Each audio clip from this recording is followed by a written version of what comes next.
আর ভারত তো বলেই দিয়েছে তারা এই সরকার বদল না হলে কোনোভাবেই বাংলাদেশের সঙ্গে সম্পর্ক রাখবে না। এটি ভারতের সেনাপ্রধান উপেন্দ্র দ্বিবেদী গত শনিবার দিল্লিতে একটি অনুষ্ঠানে স্পষ্টভাবে উচ্চারণ করে ফেলেছেন। ডক্টর মোহাম্মদ ইউনূস কি এভাবে টিকতে পারবেন, ভালো থাকতে পারবেন তার সুরম্য প্রাসাদে? আমরা জানি সেটি হয়তো সহজ নয়। একটা কথা আমরা প্রায় ক্ষেত্রেই উচ্চারণ করি, সব কিছু নিয়ে খেলতে নেই। 5 আগস্টের পর থেকে চারিদিকে যে সাম্প্রদায়িক গোষ্ঠী এবং মৌলবাদী শক্তির জন্য একটা উর্বর ভূমিতে পরিণত হয়েছে বাংলাদেশ, এই শক্তিকে প্রতিরোধের জন্য সরকারের পক্ষ থেকে কোনো ধরনের কোনো ব্যবস্থা আমরা নিতে দেখিনি। এবং সেই জায়গা থেকে স্পষ্ট করে উচ্চারণ করতে চায়, অনেকেই বলেন মৌলবাদের পৃষ্ঠপোষকতায় সব ধরনের আয়োজন সম্পন্ন করছে সরকার। যদি এই কেউ তুলেন, তারা কি কেউ ভুল কিছু বলছেন? সেই জায়গা থেকে হিজবুত তাহরীর যে উত্থান এবং তা নিয়ে সারা বিশ্ব গণমাধ্যমে যেভাবে আলোচনা আসছে এবং নানান সমীকরণের মধ্য দিয়ে এই প্রশ্ন এখন উঠতেই পারে, বাংলাদেশে মৌলবাদী শক্তির উত্থানে ডক্টর মোহাম্মদ ইউনূস এই মুহূর্তে বিপদে রয়েছেন নাকি আরামে রয়েছেন। এবং এইগুলো বিবেচনা অবশ্যই আমাদেরকে ভারত পাকিস্তান দুরাষ্ট্রকেই বিবেচনায় নিতে হবে। যেমন হিজবুত তাহরীর যে কর্মসূচি গত শুক্রবার তারা যেভাবে তাদের জানান দিল, তাদের এই জানান দেওয়ার মাধ্যমে আরও একটি বিষয় যে মানুষের সামনে এসেছে, তা হচ্ছে জঙ্গিবাদ বিষয়ে বা মৌলবাদ বিষয়ে আগাম কোনো তথ্য দেওয়ার মতন আমাদের গোয়েন্দা তৎপরতা বা গোয়েন্দা ভিত্তি একেবারে নেই বললেই চলে। এবং এই প্রশ্নটি খোদ উঠিয়েছেন ঢাকা মেট্রোপলিটন পুলিশের কমিশনার মোহাম্মদ সাজ্জাদ আলী। প্রথম কথা হচ্ছে যে হিজবুত তাহরীর তাদের এই কর্মসূচিকে কেন্দ্র করে গত কয়েকদিন ধরে তো প্রচারণা চালিয়ে আসছিল, ব্যানার করেছে, পোস্টার সেটেছে ঢাকা শহরের বিভিন্ন দেয়ালে দেয়ালে। তারা তাদের কর্মসূচির দিন এবং কোথায় হবে সেটিও আগাম জানিয়ে দিয়েছিল বায়তুল মুকাররমের উত্তর গেটে। তারপরেও পুলিশ তাদের কাউকেই আটক করেনি কর্মসূচির আগের সময় পর্যন্ত। কেন আটক করেনি? কেন কোনো ধরনের তথ্য ছিল না? ডিএমপি কমিশনার আন্তর্জাতিক গণমাধ্যম ডয়েচে ভেলেকে বলছেন, ঢাকা মেট্রোপলিটন পুলিশের সেরকম কোনো গোয়েন্দা বাহিনী নেই, ডিবি ওই অর্থে গোয়েন্দা নয়। গোয়েন্দা বাহিনীর প্রথম কাজ হচ্ছে অগ্রিম ইন্টেলিজেন্স কালেকশন বা গোয়েন্দা তথ্য সংগ্রহ। আমার যে ডিবি মূলত ক্রিমিনালদের নিয়ে কাজ করে, ক্রিমিনাল ইন্টেলিজেন্স নিয়ে কাজ করে। আবার কি অদ্ভুত বিষয়, তার এই কথার খানিকটা বিরোধিতা করছেন ডিএমপির আরেক কর্মকর্তা। এবং পুলিশের মধ্যে এইসব বিষয় নিয়ে যে নানান ধরনের দ্বন্দ্ব রয়েছে এখনো পর্যন্ত এই সময়ে আমূল পরিবর্তন করা সত্ত্বেও সেটি আবারও স্পষ্ট হয়ে উঠেছে। যেমন DMP deputy commissioner Mohammad Alibur Rahman, তিনি বলছেন, আমরা তৎপর ছিলাম বলেই তো কর্মসূচি পণ্ড করে দিয়েছি। মানে এটি কি শিশু সুলভ মন্তব্য?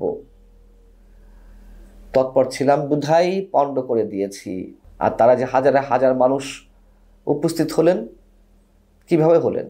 আমিনুর রহমান বলছেন যে তারা এগোতে পারেনি আর আমরা তাদেরকে গ্রেপ্তার করেছি। কয়জনকে গ্রেপ্তার করা হয়েছে? এটা তো বলা হচ্ছে যে সেখান থেকে মিনিমাম 3000 থেকে 5000 মানুষ হিজবুত তাহরীর সদস্যরা উপস্থিত ছিলেন। সেখানে আটক করা হয়েছে 36 জনকে, রিমান্ডে নেওয়া হয়েছে 18 জনকে। এই যে পুলিশ তৎপরতা, এবং সেটি নিয়েও তো কত কি হয়ে যাচ্ছে। রণক্ষেত্র পরিণত হলো বায়তুল মুকাররম এলাকা। কেন এই দৃশ্যের মুখোমুখি হতে হবে দেশের মানুষকে? হিজবুত তাহরীর 2009 সালে নিষিদ্ধ ঘোষিত হয় আওয়ামী লীগ সরকার ক্ষমতায় আসার পরপরই। তারপর থেকে তারা মাঝে মাঝে জানান দেওয়ার চেষ্টা করেছে তাদের অস্তিত্ব। কিন্তু 5 আগস্ট রাজনৈতিক পট পরিবর্তনের পরে, শেখ হাসিনা সরকার পতনের পরে তারা যেভাবে মাথাচাড়া দিয়ে উঠেছে, তাদের কোনো ধরনের কর্মকাণ্ডে হস্তক্ষেপ করা হয়নি। শুধু হিজবুত তাহরীর কেন, আরও বিভিন্ন ধরনের মৌলবাদী গোষ্ঠীর যে আস্ফালন আমরা দেখতে পাচ্ছি, কোথাও কোনো সরকার রেজিস্ট করেছে? বরং সরকারের দায়িত্বশীলদের কারো সাথে হিজবুত তাহরীর সঙ্গে সংশ্লিষ্ট অনেকের ছবি আমরা ভাইরাল হতে দেখেছি। কেন তাদের সাথে সখ্যতা? সে প্রশ্নটিও তুলব নিশ্চয়ই আলোচনায়। ডয়েচে ভেলেকে নিরাপত্তা বিশ্লেষক মেজর জেনারেল অবসরপ্রাপ্ত আনমা মনিরুজ্জামান, তিনি বলছেন, 5 আগস্টের পর আইন শৃঙ্খলা বাহিনী তাদের কোনো ধরনের বাধা দেয়নি হিজবুত তাহরীরকে। ফলে তারা প্রকাশ্যে আসতে শুরু করে এবং এখানে নিঃসন্দেহে আইন শৃঙ্খলা বাহিনী এবং গোয়েন্দা ব্যর্থতার পরিচয় আমরা পেয়েছি। এখনও যদি তাদের এই তৎপরতা বন্ধ না করা যায় তাহলে এটা ভয়াবহ আকার ধারণ করবে। এবং মনিরুজ্জামান বলছেন যে অনেকে বলেন যে হিজবুত তাহরীর আসলে জঙ্গিবাদের সঙ্গে সংশ্লিষ্ট নয়। তিনি বলছেন হিজবুত তাহরীর তার চেয়েও ভয়ঙ্কর কিছু, শুধু বোমা ফাটালেই সেটি জঙ্গি কার্যক্রম হয় না, এর নানান স্তর আছে। তারা যেটা করে তা হলো মনস্তাত্ত্বিকভাবে জঙ্গিবাদকে ছড়িয়ে দেয়, উগ্র মতবাদকে ছড়িয়ে দেয়, মানুষের মধ্যে পরিবর্তন আনে খুব সহজেই। এটা জঙ্গিবাদের প্রধান একটা স্তর, এটা ভয়াবহ ব্যাপার। মানসিকভাবে তারা এমনভাবে পরিবর্তন করে ফেলে যে তারা যে কোনো কাজ করে ফেলতে পারেন। এবার আমি একটু আগে বলছিলাম সরকারের বিভিন্ন দায়িত্বশীল ব্যক্তিদের সঙ্গে বিতর্কিত ব্যক্তিদের যেই সূক্ষ্মতা, সেটা আমাদেরকে আতঙ্কিত করে। দেলোয়ার হোসাইন, তিনি বাংলাদেশি নাগরিক, যুক্তরাজ্যে দীর্ঘদিন ধরে রয়েছে, তিনি ইসলাম সংস্কার বিষয়ে নানান ধরনের কর্মকাণ্ডের সঙ্গে যুক্ত, তাতে আমাদের কোনো আপত্তি নেই। তিনি 5 প্লান নামে একটি প্রতিষ্ঠানের সঙ্গে যুক্ত, নিউজ বেসড একটি পোর্টাল। এই 5 প্লানের সহ প্রতিষ্ঠাতা তিনি।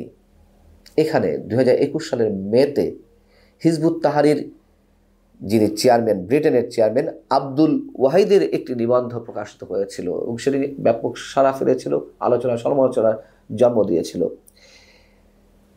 সেই 5 প্লানের অন্যতম সম্পাদক সহ প্রতিষ্ঠাতা দেলোয়ার হোসেন, যিনি দিল্লি হোসেন নামে পরিচিত, তিনি গত কয়েকদিন আগে বাংলাদেশ ঘুরে গেলেন। বাংলাদেশ ঘুরে যাওয়ার সময় তিনি বাংলাদেশ থাকাকালীন সময় তিনি কাদের সাথে কথা বলেছেন, কাদের সাক্ষাৎকার নিয়েছেন?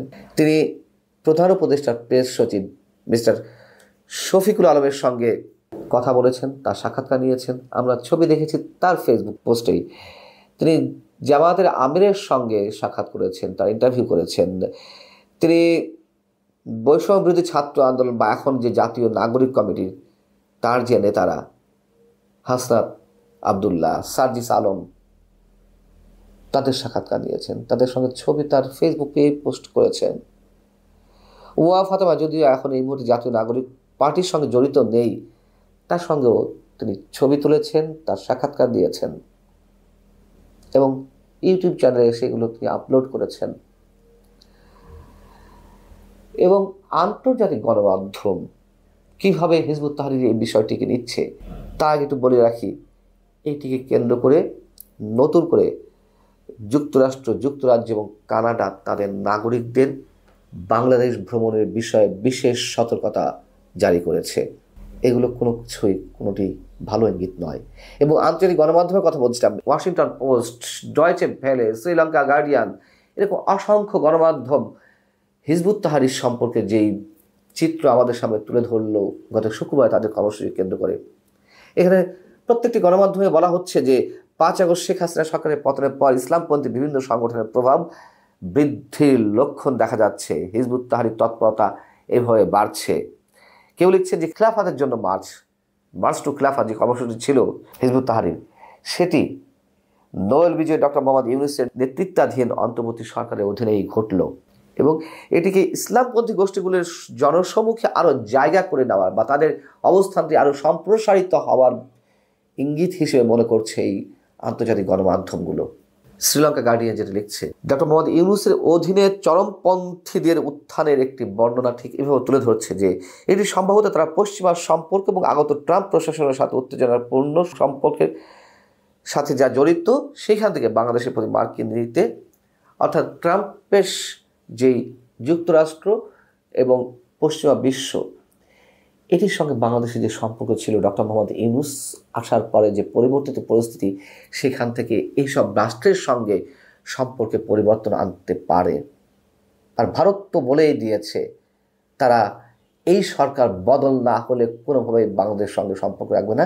এটি ভারতের সেনাপ্রধান উপেন্দ্র দ্বিবেদী গত শনিবার দিল্লিতে একটি অনুষ্ঠানে স্পষ্টভাবে উচ্চারণ করে ফেলেছেন।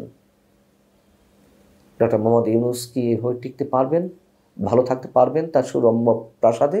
আমরা জানি সেটি হয়তো সহজ নয়।